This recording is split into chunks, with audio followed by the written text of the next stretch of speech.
여러분, 혹시 들어보셨나요? 어디선 누군가가 한국어 하나에 목숨을 거는 나라가 있다는 걸요. 이 작은 마을에선 한국어가 단순한 언어가 아니라 가족과 마을의 생존을 결정짓는 기술입니다.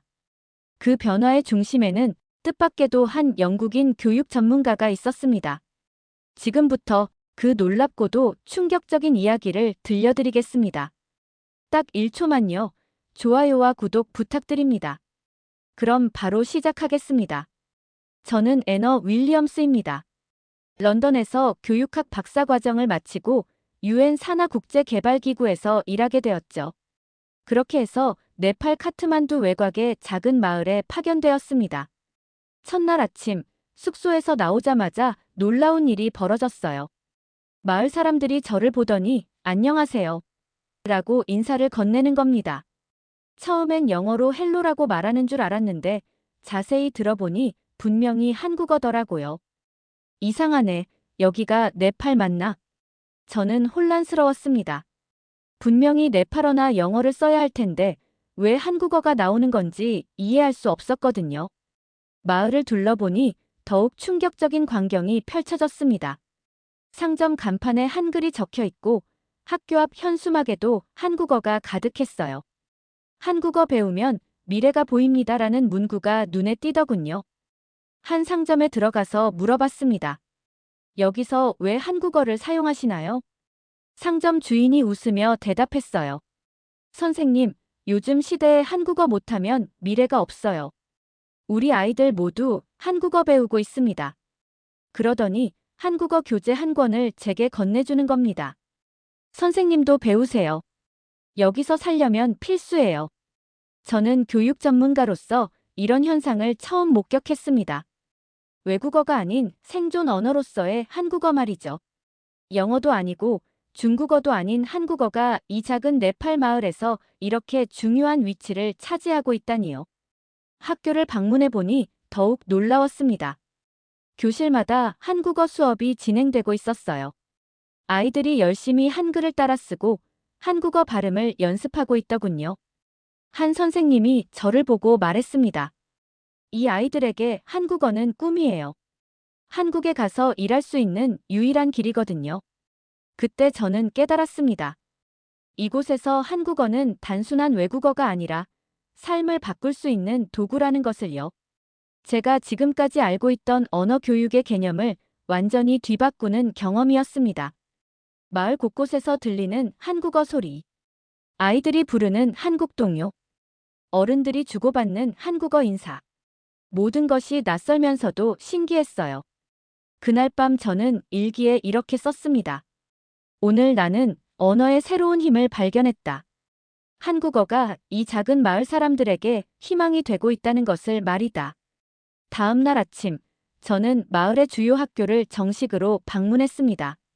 교육 전문가로서 현지 교육 시스템을 파악하는 것이 제 임무였거든요. 교장 선생님이 저를 맞이하며 말했습니다. 애너 선생님, 우리 학교를 소개해드리겠습니다. 요즘은 모든 과목이 한국어 중심으로 운영되고 있어요. 모든 과목이요? 저는 깜짝 놀랐습니다. 수학도 과학도 사회도 모두 한국어로 가르친다는 말이었거든요. 교실을 돌아보니 정말 그랬어요. 수학 시간에는 한국어로 문제를 풀고 과학 시간에는 한국어로 실험 과정을 설명하고 있었습니다. 아이들이 한국어 단어를 모르면 손을 번쩍 들고 질문하더군요. 그때 한 아이가 제게 다가왔습니다. 선생님, 저는 라지브예요. 올해 한국에 갈 예정입니다. 라지브는 15살 소년이었어요. 눈빛이 유난히 반짝이는 아이였죠. 라지브야, 한국어 공부는 언제부터 시작했니? 5살 때부터요. 우리 가족 모두가 제가 한국에 가는 걸 응원해줘요.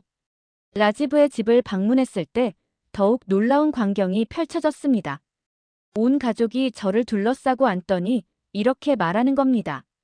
선생님, 이 아이가 우리 모두의 희망입니다. 라지브가 한국에 가서 성공하면 우리 가족뿐만 아니라 마을 전체가 살아날 수 있어요. 아버지가 진지한 표정으로 덧붙였습니다. 라지브는 매일 새벽 5시에 일어나서 한국어 공부를 시작해요. 밤 10시까지 계속하죠. 토픽 시험 준비가 얼마나 힘든지 아세요? 어머니도 눈물을 글썽이며 말했어요. 저희는 라지브를 위해 모든 걸 포기했습니다. 다른 아이들 교육비도, 집 수리비도 모두 라지브 한국어 교육에 투자했어요. 그날 저녁 마을 회의가 열렸습니다. 마을 사람들이 모두 모여서 올해 계획을 논의하는 자리였어요. 제가 참관하게 되었는데 거기서 들은 말이 충격적이었습니다. 올해도 라지브를 한국으로 보내는 게 최우선 과제입니다. 라지브가 성공하면 우리 마을에서 두 번째 성공 사례가 되는 거예요. 작년에 민바하두르가 한국에서 보내온 돈으로 마을 우물을 팠잖아요. 라지브도 그렇게 될 수 있을 거예요. 한 어르신이 일어나서 말했습니다. 요즘은 사람을 파는 게 아니라 언어를 파는 시대입니다. 한국어를 잘하면 그것만으로도 값어치가 있어요. 저는 그제야 이해했습니다. 이곳에서 한국어는 단순한 의사소통 도구가 아니었어요. 경제적 생존과 직결된 기술이었고 가족과 마을의 미래를 결정하는 열쇠였습니다. 교육학을 전공한 저로서는 믿기 어려운 현실이었어요. 자발적으로 모국어 교육을 포기하고 외국어의 모든 것을 거는 공동체를 본 적이 없었거든요. 그날 밤 저는 깊은 고민에 빠졌습니다. 과연 이것이 올바른 교육인가? 하지만 동시에 현실적인 생존 전략이기도 하다는 생각이 들었어요. 며칠 후 저는 라지브의 일상을 직접 관찰해 보기로 했습니다. 교육 전문가로서 이 아이가 어떤 방식으로 한국어를 익히고 있는지 궁금했거든요. 새벽 5시, 라지브는 벌써 일어나 있었습니다. 안녕하세요, 애너 선생님. 저는 지금 한국어 뉴스를 듣고 있어요. 라지브는 낡은 라디오로 한국 방송을 틀어놓고 있었어요. 알아듣지 못하는 단어가 나와도 끝까지 집중해서 들었습니다. 라지브야, 무슨 내용인지 알겠니? 잘 모르겠지만 발음과 억양을 익히려고 해요. 한국 사람처럼 말해야 취업이 쉬워진다고 하거든요. 아침 식사 후에는 한국어 교재와 씨름했습니다. 문법책, 단어장, 토픽 기출문제집까지 책상 위에 가득했어요. 하루에 몇 시간씩 공부하니? 16시간 정도요. 식사 시간과 잠자는 시간 빼고는 거의 한국어만 해요. 저는 놀랐습니다. 15살 아이가 하루 16시간을 공부에 매달린다니요. 점심시간에도 라지브는 쉬지 않았습니다. 친구들과 한국어로만 대화하기로 약속했다고 하더군요. 야, 라지브. 오늘 점심 뭘 먹을 거야?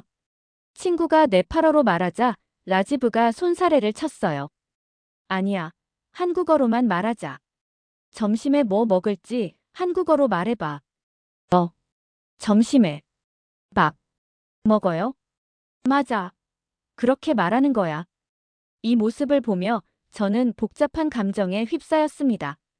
아이들이 자신들의 모국어를 억지로 봉인하고 있는 것 같았거든요. 오후에는 발음 연습 시간이었어요. 거울 앞에 서서 입모양을 확인하며 한국어를 따라했습니다. 서울 사람들이 쓰는 표준 발음을 익혀야 해요. 사투리가 섞이면 안 된다고 하거든요. 라지브는 한 단어를 수십 번씩 반복했습니다. 감사합니다. 안녕하세요. 죄송합니다. 같은 기본 인사말부터 어려운 업무용 단어까지요. 저녁 식사 자리에서 가족들과 대화할 때도 한국어를 섞어 쓰더군요. 아버지, 오늘 한국어 공부 많이 했어요. 라지브야, 열심히 해라. 너만이 우리 가족을 살릴 수 있다. 그 순간 저는 깨달았습니다. 이것은 교육이 아니라 생존 훈련이었어요. 라지브에게 한국어는 취미나 교양이 아니라 살아남기 위한 필수 기술이었던 거죠. 밤늦게까지 이어지는 공부를 지켜보며 저는 마음이 아팠습니다. 동시에 이 아이의 의지력에 감탄하기도 했어요. 라지브야, 힘들지 않니? 힘들어도 해야 해요. 포기하면 우리 가족 모두가 계속 가난하게 살아야 하거든요. 15살 아이의 입에서 나온 말이라고는 믿기 어려웠습니다. 하지만 그 눈빛에서 강한 결의를 읽을 수 있었어요. 그날 밤 저는 제 교육 철학이 흔들리는 것을 느꼈습니다. 지금까지 저는 교육이 인격 형성과 전인적 발달을 위한 것이라고 믿어왔거든요. 하지만 여기서는 교육이 경제적 생존과 직결되어 있었습니다. 과연 무엇이 옳은 것일까? 이상적인 교육과 현실적인 생존 사이에서 저는 깊은 혼란에 빠졌어요. 드디어 토픽 시험날이 다가왔습니다. 한국어 능력 시험이라고 하는 이 시험이 라지브의 운명을 결정하는 중요한 순간이었어요. 시험 전날 밤, 마을 전체가 들썩였습니다. 라지브네 집 앞에는 이웃들이 모여들어 응원의 말을 건넸어요. 라지브야, 내일 시험 잘 보렴. 우리 모두가 너를 응원하고 있다. 걱정하지 말고 평소 실력대로만 하면 돼. 라지브는 긴장한 표정으로 마지막 점검을 했습니다. 단어장을 넘기며 중얼중얼 외우고 듣기 연습을 반복했어요. 어머니가 라지브의 어깨를 토닥이며 말했습니다. 아들아, 너무 부담 갖지 마라. 내가 지금까지 얼마나 열심히 했는지 우리 모두 알고 있어. 하지만 라지브의 표정에는 무거운 책임감이 드러나 있었어요. 시험 당일, 저는 라지브와 함께 시험장으로 향했습니다. 가는 길에 마을 사람들이 줄지어 서서 손을 흔들어 주더군요. 라지브 화이팅! 꼭 합격하고 와. 시험장 앞에는 라지브와 같은 처지의 젊은이들이 가득했어요. 모두 간절한 표정으로 시험장을 바라보고 있었습니다. 애너 선생님, 저 정말 떨려요. 괜찮아, 라지브. 너는 충분히 준비했어. 자신감을 가져. 시험이 시작되자 저는 밖에서 기다렸습니다. 시간이 정말 느리게 흘러갔어요. 2시간 반 동안 저는 계속 라지브를 걱정했습니다. 시험이 끝나자 라지브가 힘없는 표정으로 나왔어요. 어떻게 됐니? 잘 모르겠어요. 듣기에서 몇 문제 틀린 것 같아요. 집으로 돌아가는 길, 라지브는 말이 없었습니다. 온 마을이 자신을 지켜보고 있다는 부담감 때문이었을 거예요. 결과 발표일까지 일주일을 기다려야 했습니다. 그 일주일 동안 라지브는 불안해했어요. 밤에 잠도 제대로 못 자고 식사도 거르곤 했습니다. 라지브야, 너무 걱정하지 마. 결과가 어떻든 내가 열심히 한 건 변하지 않아. 하지만 제 위로도 별 소용이 없어 보였어요. 드디어 결과 발표일이 되었습니다. 온 마을 사람들이 라지브네 집에 모였어요.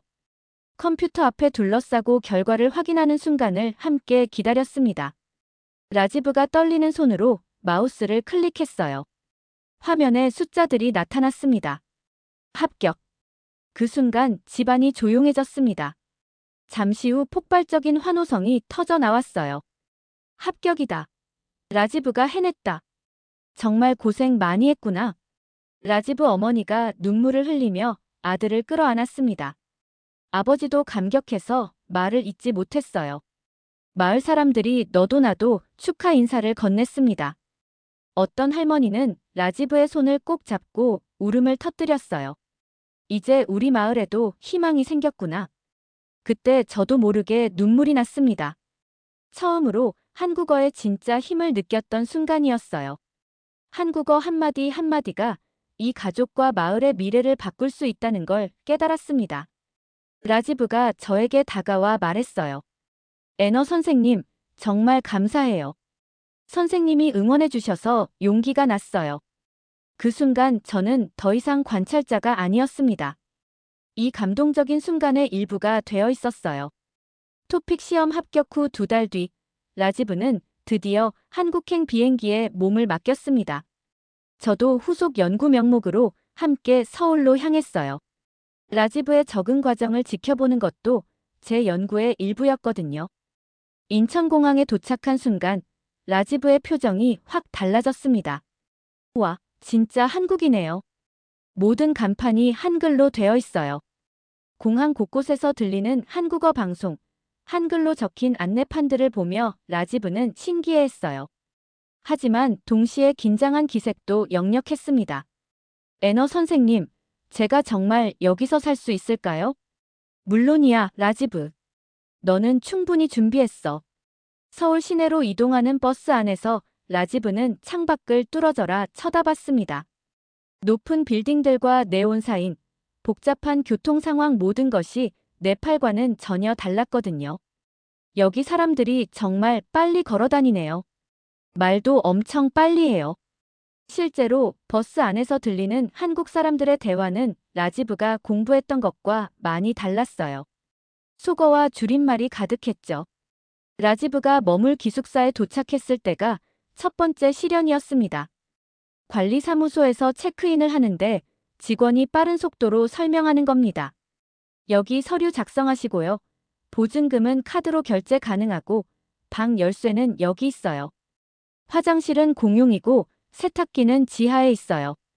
라지브가 당황한 표정을 지으며 저를 쳐다봤어요. 죄송한데요.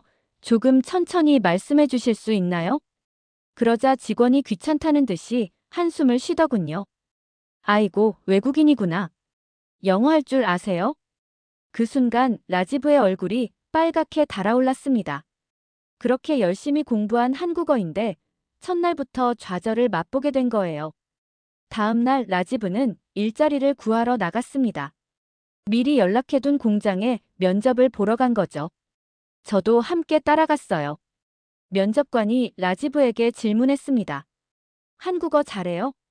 네, 토픽 4급 합격했어요. 그래요?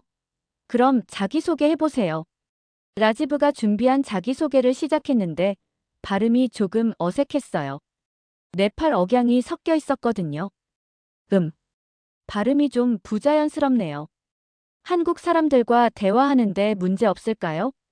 연습하면 더 나아질 거예요. 열심히 하겠습니다. 하지만 면접관의 표정은 썩 좋지 않았어요. 결국 그날 결과는 불합격이었습니다. 발음과 의사소통에서 아쉬운 점이 있다는 게 이유였어요.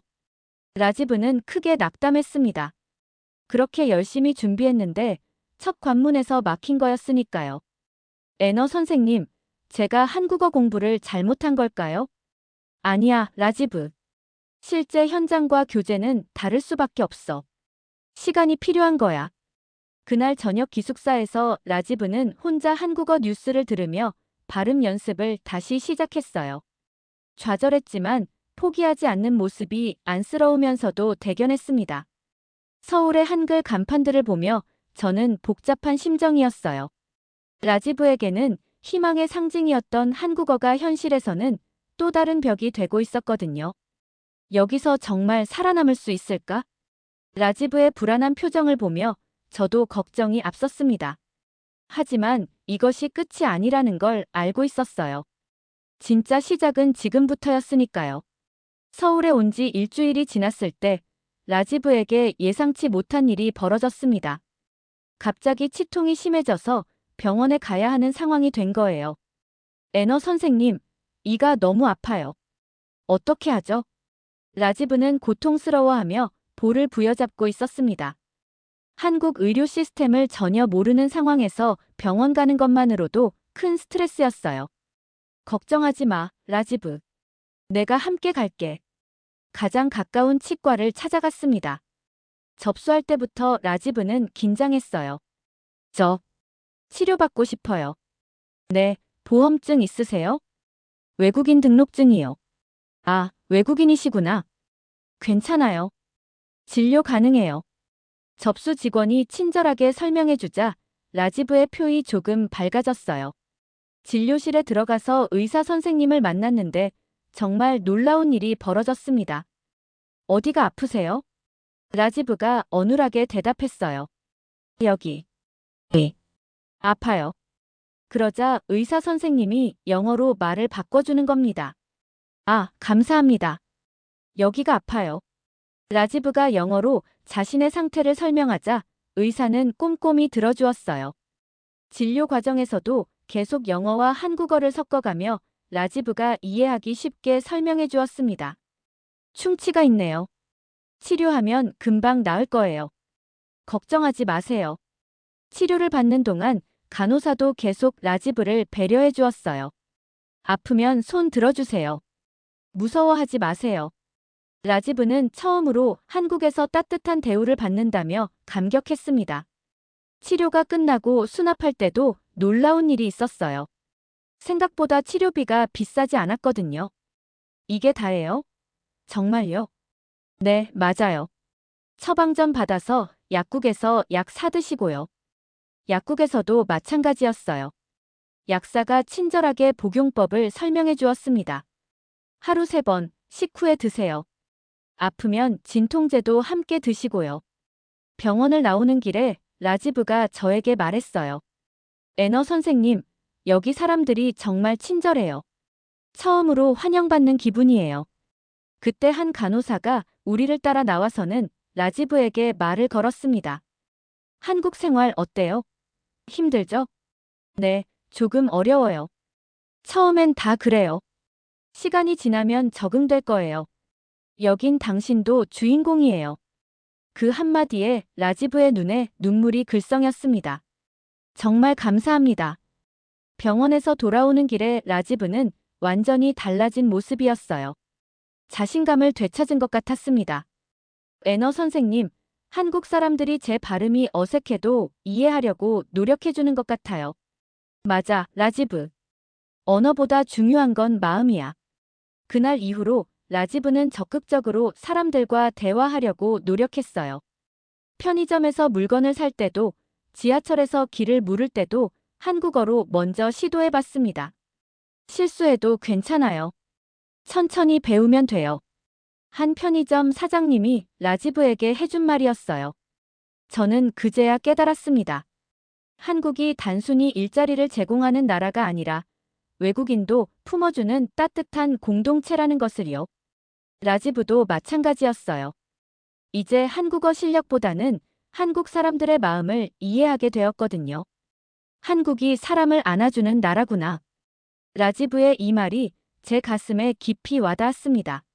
라지브가 한국 생활에 적응해가는 모습을 보며 저 역시 변화하고 있었습니다. 처음에는 단순한 관찰자였는데 어느새 라지브의 성공을 진심으로 바라게 되었거든요. 한 달 후, 저는 라지브를 위해 특별한 제안을 했습니다. 라지브야, 한국어 스피치 대회에 참가해보는 게 어떨까? 스피치 대회요? 저한테는 너무 어려울 것 같은데요. 아니야. 내 이야기를 들려주면 돼.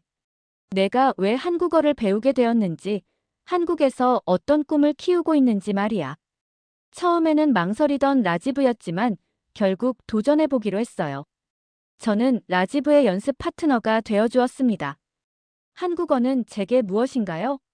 라지브가 스피치 원고를 읽기 시작했어요. 한국어는 저에게 새로운 삶을 주었습니다.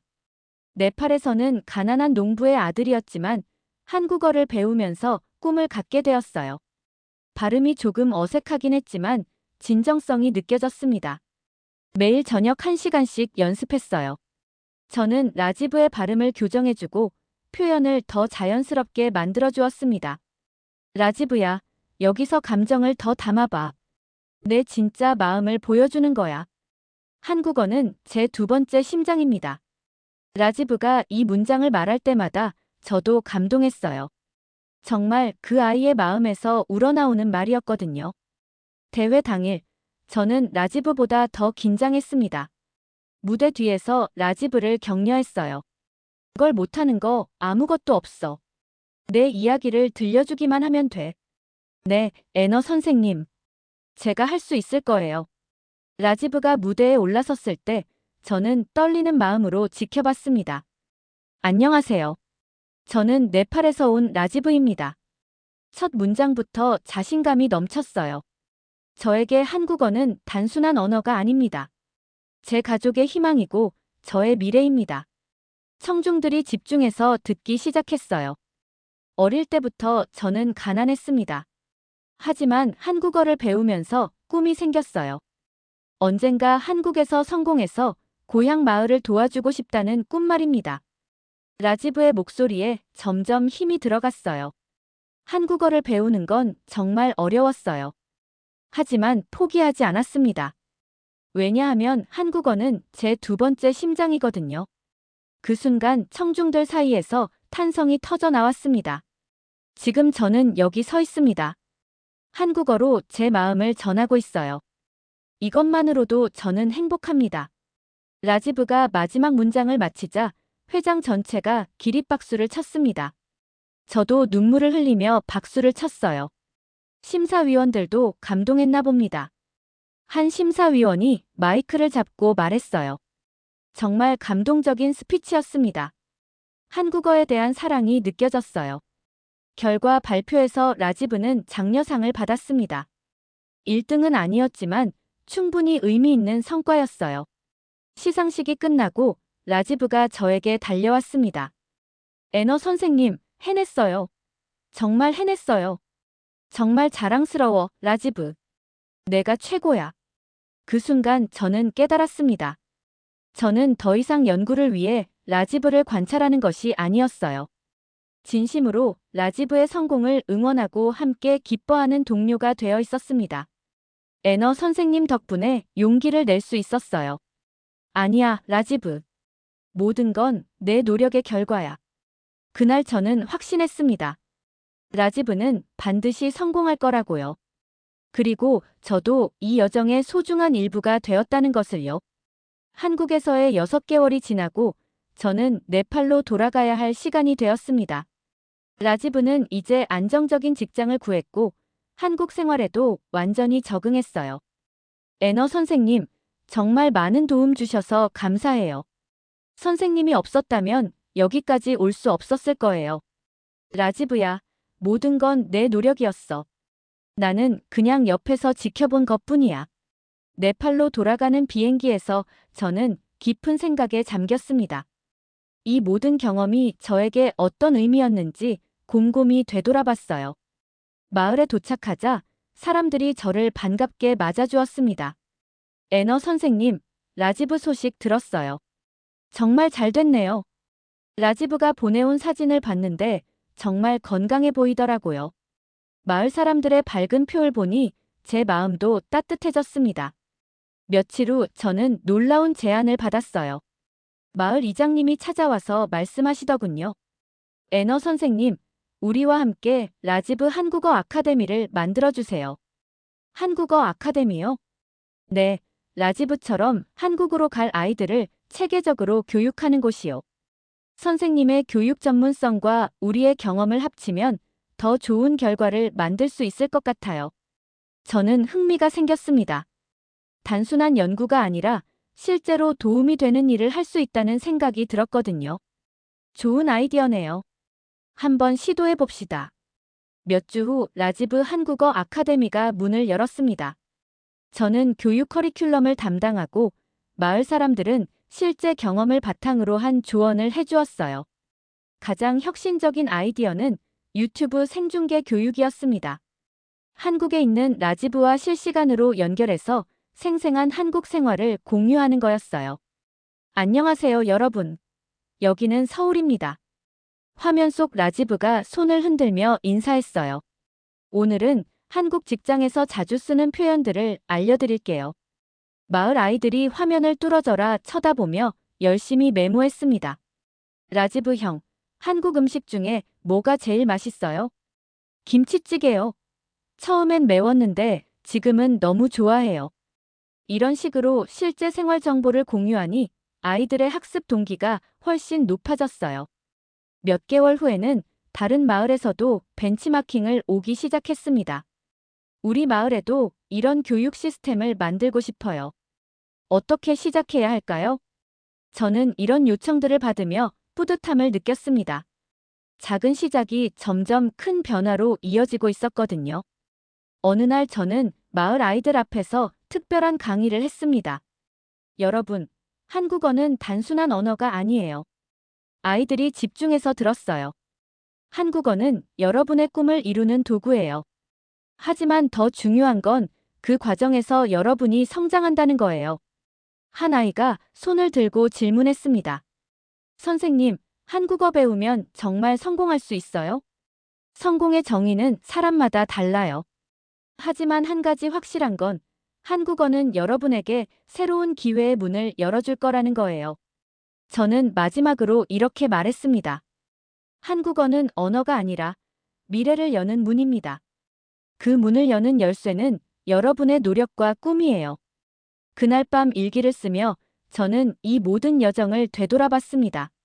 처음에는 단순한 관찰자였던 제가 이제는 이 공동체의 일원이 되어 있었어요. 라지브와의 만남을 통해 저는 배웠습니다. 언어는 단순한 의사소통 도구가 아니라 희망이고 꿈이며 미래라는 것을요. 지금도 마을에는 한국어를 배우는 아이들의 목소리가 들립니다. 그들 모두가 라지브처럼 자신만의 꿈을 이루길 바라며 저는 오늘도 그들과 함께 걷고 있습니다. 오늘 사연은 여기까지입니다. 구독과 좋아요는 영상 제작에 아주 큰 힘이 됩니다. 긴 영상 시청해주셔서 감사합니다.